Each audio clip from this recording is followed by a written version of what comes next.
Hello everyone, this is Diksha Rathore and welcome back to my channel.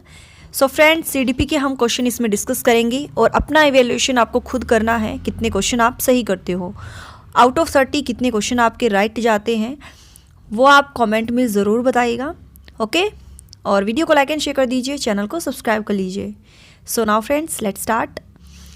So first question is, question को ध्यान से पढ़ना है, वीडियो को पॉज कर लीजिए और फिर अपना आंसर लगाइएगा। ठीक है। जब छात्र अध्यापक द्वारा पूछे गए प्रश्नों का लिखित या मौखिक उत्तर देते हैं तो इससे छात्रों की कमजोरियों का पता चलता है, इसे उद्देश्य प्राप्ति करने में सहायता मिलती है, इसे अध्यापक की कमियों का पता चलता है, या ये सभी। तो क्या सही आंसर होगा? तो आंसर फोर्थ इज राइट। ये तीनों ही ऑप्शन जो है वो बिल्कुल सही है। सो दैट्स वाई आंसर सही हो जाएगा, डी आंसर। नेक्स्ट क्वेश्चन है, कुछ अध्यापक कक्षा में अनावश्यक व्याख्या करते हैं और वही बात बार बार दोहराते हैं। यह है संप्रेषण सिद्धांतों को न मानना है, कमज़ोर छात्रों के लिए आवश्यक है, समय को नष्ट करना है, या ये सभी। तो बताइए इसका सही आंसर क्या होगा? तो कक्षा में अनावश्यक व्याख्या करते हैं और वही बात बार बार दोहराते हैं, तो यहाँ पर आंसर जो है हमारा सही हो जाएगा फोर्थ आंसर। ठीक है, ये सभी। नेक्स्ट क्वेश्चन जो है, किसी सामूहिक लक्ष्य की प्राप्ति के लिए नेतृत्व का होना आवश्यक है। प्राय, हाँ, कह नहीं सकते या कदापि नहीं। तो किसी लक्ष्य की प्राप्ति के लिए नेतृत्व का होना, लीडर का होना है ना, तो ये आवश्यक है। तो आंसर सही हो जाएगा बी आंसर। नेता अपने समुदाय का होता है, शोषक, प्रतिनिधि, स्वामी, या इनमें से कोई नहीं। आंसर सही होगा, नेता अपने समुदाय का होता है प्रतिनिधि। अच्छे नेता का महत्वपूर्ण कार्य है अधिकतम धन कमाना, अपने पद को यथावत बनाए रखना, नीति निर्माण व योजना बनाकर प्रयास करना, सभी कार्य स्वयं करना। तो नेता का महत्वपूर्ण कार्य है नीति निर्माण व योजना बनाकर प्रयास करना। महात्मा गांधी स्वतंत्रता संग्राम में जिस गण के कारण देश के नेता बने वह था, यहाँ पर आएगा जिस गुण के कारण।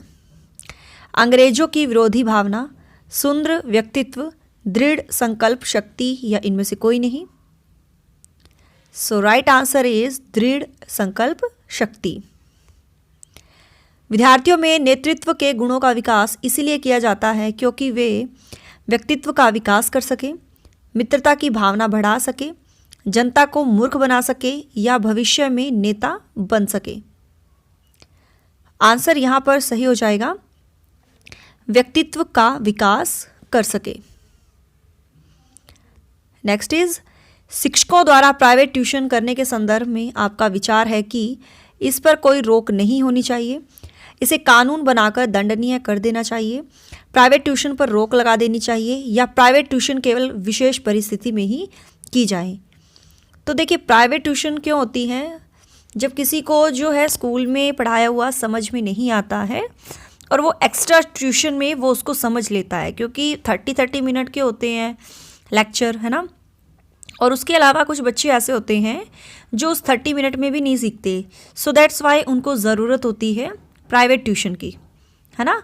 आपके घर में भी जो है क्या होता है, पढ़ने आते होंगे बच्चे अदर स्ट्रीट के, है ना, पड़ोसी के बच्चे आते होंगे। क्यों? क्योंकि घर पर कई बार होता है ऐसा कि भाई उनके पेरेंट्स उनको नहीं पढ़ा पाते, एजुकेटेड नहीं होते हैं, उनको समझ में नहीं आता स्कूल का वर्क, तो इसी वजह से जो है प्राइवेट ट्यूशन विशेष परिस्थिति में जो है की जाए। तो आंसर यहाँ पर सही हो जाएगा, डी आंसर। छात्रों में अनुशासनहीनता के निराकरण का श्रेष्ठ उपाय है छात्रों की समस्याओं से अवगत होना, छात्रों से सीधे संपर्क स्थापित कर अनुशासनहीनता के कारणों को मालूम करना, छात्रों को कठोरता से दंडित करना, या छात्रों में भय मुक्त वातावरण बनाना। तो 9 का आंसर सही हो जाएगा, छात्रों से सीधे संपर्क स्थापित कर अनुशासनहीनता के कारणों को मालूम करना। है ना, कि क्यों भाई जो है इनडिसिप्लिन आप क्रिएट कर रहे हो, है ना, क्या कारण है। ठीक है, तो आंसर सही हो जाएगा B answer. Next question is, बच्चों के लिए सबसे उत्तम शिक्षक वह है जो स्वयं बालक जैसा हो। यह कथन किसका है? मेनकेन, रूसो, अरस्तु या John Locke? So right answer is Mencken. ये आंसर यहाँ पर सही है। अनौपचारिक शिक्षा किनके लिए है? इनफॉर्मल एजुकेशन, जो शिक्षा पूरी करने से पहले स्कूल छोड़ चुके हों, उन बच्चों के लिए जो स्कूल नहीं जाते, उन बच्चों के लिए जो कहीं कोई काम कर रहे हैं, या ये सभी। तो इनफॉर्मल एजुकेशन उनके लिए होती है जो एजुकेशन पूरी किए बिना स्कूल छोड़ देते हैं, या किसी ढाबे पर, होटल में काम करते हैं बच्चे, या जो बच्चों के लिए जो स्कूल नहीं आते हैं, है ना, तो उनके लिए होती है इनफॉर्मल एजुकेशन। तो आंसर सही हो जाएगा डी आंसर। एक प्रभावी संसूचक के रूप में आप सबसे पहले निम्न कदमों में से किस पर विचार करेंगे? ऑप्शन है, यहाँ पर आएगा संचार डियर, संचार के उद्देश्य निर्दिष्ट करना, संचार माध्यमों का चयन, मूल्यांकन प्रक्रिया की योजना बनाना, या उपरोक्त में से कोई नहीं। तो आंसर सही हो जाएगा प्रभावी संसूचक के रूप में। तो ये है कि संचार के उद्देश्य जो है निर्दिष्ट करना। ए आंसर जो है यहाँ पर हमारा सही है। नेक्स्ट क्वेश्चन है, कक्षा के भौतिक वातावरण को बेहतर बनाने के लिए निम्न में से किसे महत्व दिया जाना चाहिए? वायु प्रदूषण पर नियंत्रण, ध्वनि प्रदूषण पर रोकथाम, उपरोक्त दोनों, या इनमें से कोई नहीं। तो आंसर सही हो जाएगा, कक्षा का जो भौतिक वातावरण है, वायु प्रदूषण पर भी नियंत्रण होना चाहिए और ध्वनि प्रदूषण भी। आसपास जो है ऐसा नहीं होना कि ऑन द रोड हो आपका जो स्कूल है, क्योंकि फिर व्हीकल की जो है आवाज़ आएंगी, या अगर किसी पैलेस के पास, होटल के पास होता है ना जो आपका विद्यालय है, तो वहाँ पर भी शोर शराबा होता है। तो ध्वनि प्रदूषण पर रोकथाम होनी चाहिए और वायु प्रदूषण पर भी। तो आंसर सही हो जाएगा सी आंसर। कक्षा के शोरगुल को नियंत्रित रखने के लिए संप्रेषण की कौन सी पद्धति सबसे अच्छी है? शांत होकर एक एक बच्चे पर नज़र डालना, बात मत करो बार बार कहना, शोरगुल की परवाह किए बिना शिक्षण आरंभ कर देना, या विद्यार्थियों की आवाज़ से भी ऊंची आवाज़ में बोलना। तो शोरगुल को नियंत्रित करना है, तो आप उसके लिए सबसे क्या करोगे? आप ये मत देखोगे कि शोर हो रहा है। जब आप अपना टीचिंग शुरू कर देंगे ना, बच्चे अल्टीमेटली जो है चुप हो जाएंगे और वो डिसिप्लिन में आ जाएंगे, क्योंकि विदाउट टीचिंग ही बच्चे शोर करते हैं। तो यहाँ पर आंसर सही हो जाएगा सी आंसर। फिर क्योंकि आप वो उनको बिजी रख लोगे ना टीचिंग के दौरान, तो उनका जो शोरगुल है, शोर है, वो कम हो जाता है। तो सी आंसर यहाँ पर सही है। शिक्षा में प्रयोजनवाद की विचारधारा का प्रवर्तक कौन था? किलपैट्रिक, पेस्टोलॉजी, विलियम जेम्स या John Dewey? So right answer is William James. Next question है, प्रयोजनवाद ने किसे जन्म दिया? प्रोजेक्ट विधि, व्यावसायिक शिक्षा, शिक्षा की खेल विधि, या बेसिक शिक्षा? तो प्रयोजनवाद ने किसे जन्म दिया? तो आंसर सही हो जाएगा प्रोजेक्ट विधि। तो ए आंसर यहाँ पर हमारा सही है। नेक्स्ट क्वेश्चन है, अभ्यास से ज्ञानेंद्रियों का प्रशिक्षण होता है, याद होता है, ज्ञान प्राप्त होता है, या गृह कार्य नियमित करने की आदत पड़ती है? तो अभ्यास से क्या होता है? ज्ञानेंद्रियों का प्रशिक्षण होता है। ए आंसर यहाँ पर हमारा सही है। कक्षा में आप कैसे प्रश्न करना पसंद करेंगे जिनका उत्तर सभी छात्र दे सके, जिनका उत्तर देने के लिए छात्रों को कुछ सोचना पड़े, जिनका उत्तर शायद ही कोई छात्र दे सके, या जिनका उत्तर कोई भी छात्र न दे सके? तो आंसर यहाँ पर सही होगा, जिनका उत्तर देने के लिए छात्रों को कुछ सोचना पड़े, बच्चे इमेजिन करें, थिंक करें। तो बी आंसर यहाँ पर सही है। शिक्षण की खेल विधि का अर्थ है खेल क्रियाओं द्वारा शिक्षा, क्रियाशीलता पर जोर, खेल की शिक्षा, या खेल क्रियाओं द्वारा मनोरंजन। तो खेल विधि का अर्थ होता है कि बच्चों को खेल के द्वारा जो है शिक्षा प्रोवाइड कराई जाए। आंसर यहाँ पर सही हो जाएगा ए आंसर। खेल माध्यम से शिक्षा क्या है? रचनात्मक प्रवृत्ति को दबाती है, अमनोवैज्ञानिक है, मनोवैज्ञानिक है, या समूह प्रवृत्ति को दबाती है? तो दबाने वाला जो है ये गलत हो गया, अमनोवैज्ञानिक नहीं है बल्कि मनोवैज्ञानिक है। खेल माध्यम से शिक्षा। छात्र केंद्रित शिक्षण का आशय है प्रत्येक छात्र की आवश्यकता का ध्यान रखना, शिक्षण में छात्रों का पूर्ण सहयोग लेना, सभी छात्रों को निःशुल्क शिक्षा देना या छात्रों को मनमानी करने की छूट देना। तो छात्र केंद्रित चाइल्ड सेंटर्ड का अर्थ होता है कि प्रत्येक छात्र की आवश्यकता का ध्यान रखना, तो ए आंसर यहाँ पर हमारा सही है। भाषा सीखने का प्रभावी उपाय है वार्तालाप करना, सहायक पुस्तकें पढ़ना, अखबार पढ़ना या पाठ्य पुस्तक पढ़ना। तो आंसर सही होगा। भाषा किस तरह से आप सीख सकते हो? जब आप ज़्यादा से ज़्यादा कम्युनिकेट करोगे, वार्तालाप करोगे, है ना। तो ए आंसर यहाँ पर सही है। और बच्चों को भी जो है वार्तालाप करने के जो है अवसर उनको प्रदान करना।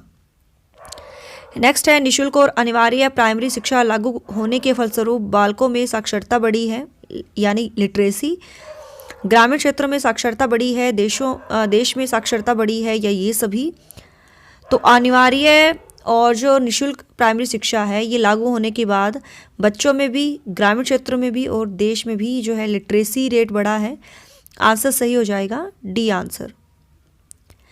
किस किस्म के प्रश्न को आप सबसे अधिक प्रबोधक मानते हैं? जो समस्या प्रधान हो और हल ढूंढने को प्रेरित करे, जो अगली परीक्षा में आने वाला हो, जो बच्चों का ध्यान आकर्षित करे, या जो सीधा सटीक हो।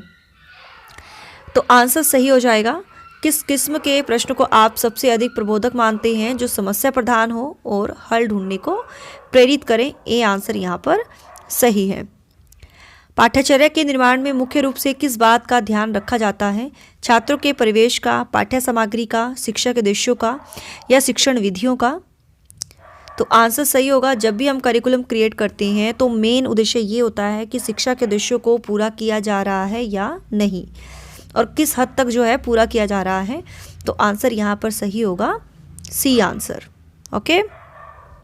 बाल मनोविज्ञान की सहायता से शिक्षक किस बात का ज्ञान प्राप्त कर सकता है? चाइल्ड साइकोलॉजी की हेल्प से, छात्रों की अभिरुचि, छात्रों की क्षमता, छात्रों का चेतन और अचेतन व्यवहार, या उपरोक्त तीनों। आंसर यहाँ पर सही हो जाएगा उपरोक्त तीनों। निम्नलिखित में से कौन सा बुद्धि का लक्षण नहीं है? यह मनुष्य को सीखने में सहायता करती है। ज्ञान और बुद्धि अलग अलग है। यह अर्जित की जा सकती है या यह जन्मजात होती है। तो बुद्धि का जो लक्षण नहीं है, नेगेटिव में बताना है कि यह अर्जित की जाती है, ये बिल्कुल गलत है, ये लक्षण नहीं है। तो सी आंसर यहाँ पर सही है। बच्चों में कुसमायोजन और कुंठा तब उत्पन्न होती है जब उनकी मनोवैज्ञानिक या भौतिक आवश्यकताओं की उपेक्षा की जाती है, वे परीक्षा में पास नहीं हो पाते, उन्हें पाठशाला नहीं भेजा जाता, या उनके माँ बाप उन्हें अत्यधिक प्यार दुलार देते हैं। तो कुसमायोजन आएगा यहाँ पर, ठीक है। मतलब वो एडजस्ट नहीं कर पाते हैं और स्ट्रेस में रहते हैं जब उनकी जो साइंटिफिक जो नीड है, भौतिक आवश्यकता है, उसकी उपेक्षा की जाती है। आंसर यहाँ पर सही हो जाएगा ए आंसर। शिक्षा के स्तर को ऊंचा उठाने के लिए निम्नलिखित में से क्या आवश्यक है? छात्रों का सतत मूल्यांकन, पाठ्यक्रम में संशोधन, अध्यापकों का उच्च वेतन, या पाठ्य पुस्तक का सतत मूल्यांकन। तो आंसर यहाँ पर सही हो जाएगा छात्रों का सतत मूल्यांकन। और इसका आंसर जो है आप सभी को कमेंट में बताना है। एक सफल अध्यापक के लिए आवश्यक है छात्रों की सभी बातें मानता हो, वह देखने में सुंदर हो, मीठी भाषा बोलता हो, या छात्रों को भली प्रकार विषय ज्ञान देता हो। तो इसका आंसर आप सभी को कमेंट में बताना है, ठीक है डी। और कितने क्वेश्चन आपके सही हुए हैं कमेंट में ज़रूर बताइएगा। ये मेरा व्हाट्सएप नंबर है 8295024375। जो भी आपको कुछ पूछना है तो आप व्हाट्सएप कर सकते हैं, यहाँ पर आपको रिप्लाई मिलेगा। कॉल किसी को नहीं करनी है, व्हाट्सएप कीजिए आप, ठीक है। तो मिलते हैं नेक्स्ट क्लास में। So thanks for watching my video. Do like, share and subscribe my YouTube channel. Till then, bye bye. Ribrakha. Jai Bholenath. Har Har Mahadev.